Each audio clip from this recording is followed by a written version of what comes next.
Hello guys! Sa Friday, absent na naman kami. Kasi magpa-inject na naman ng second dose si Allison dahil alam nyo, nakagat siya ng aso nung alaga niya. Ito yung kagat niya. O, pakita mo nga. Ito yung kagat niya ng aso sa alaga niya. At ito yung alaga niya. O, iyan yung alaga niya. Hindi ko alam, nagaharutan daw sila. Yan. Kinagat niya. So, nagpa-vaccine na naman si Allison.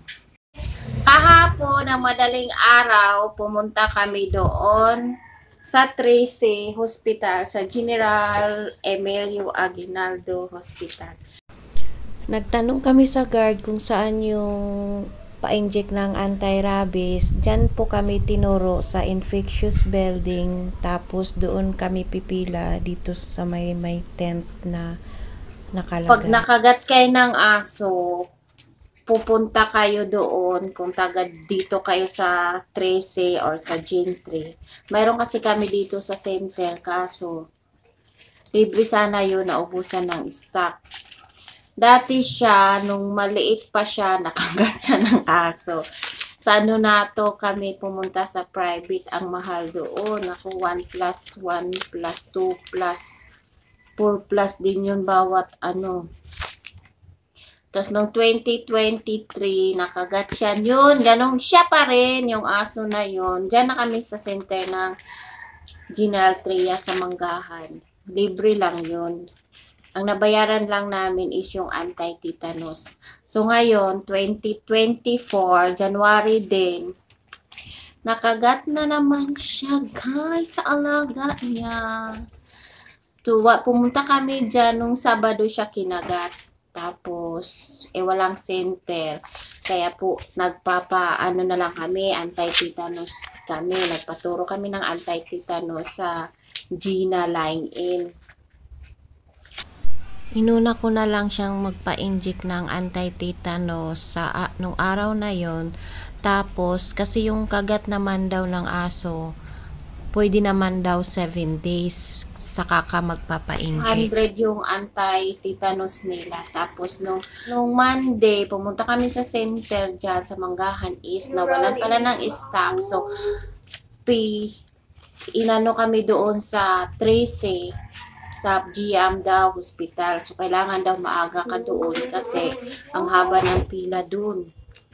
So, tip ko lang guys, no, yung first time as may experience doon, kailangan maaga talaga yung pipila kasi sobrang dami talaga doon na magpapavaccine.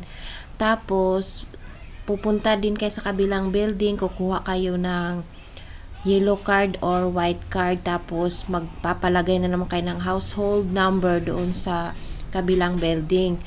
Pagkatapos, balik kayo dyan sa pila nyo, tapos kukunin na yan ng guard yung card na dala natin, tapos hantayin na naman natin, natatawagin po kayo para naman ma-inject na naman kayo.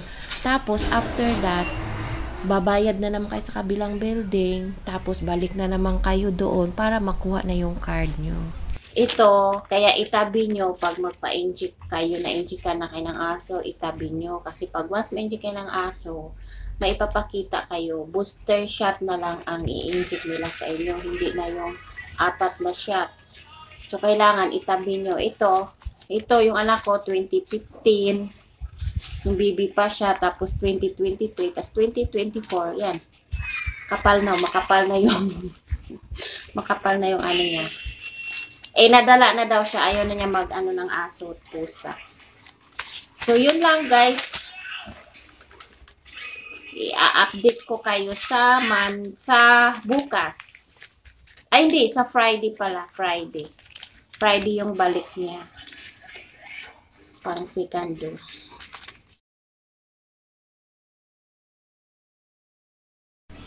So, ayan. Nandito na naman kami sa GM Hospital dahil schedule niya sa inject niya ngayon sa anti-rabies. Guys, medyo 6:30 na kami dumating dito.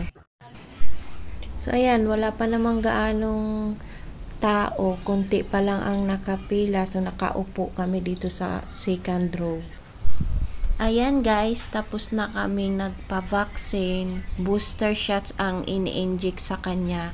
Saglit lang pala guys pag follow up. Pag first time lang, medyo matagal. So, ayan, may nakita kaming 7-Eleven. Papasok muna. Diyan.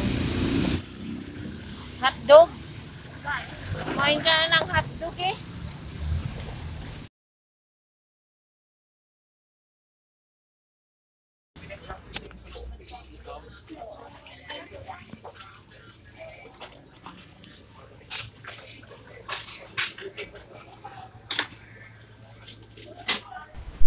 Kakain muna kami dito guys bago kami uuwi sa amin. Sasakay kami ng jeep papuntang Manggahan. So bye!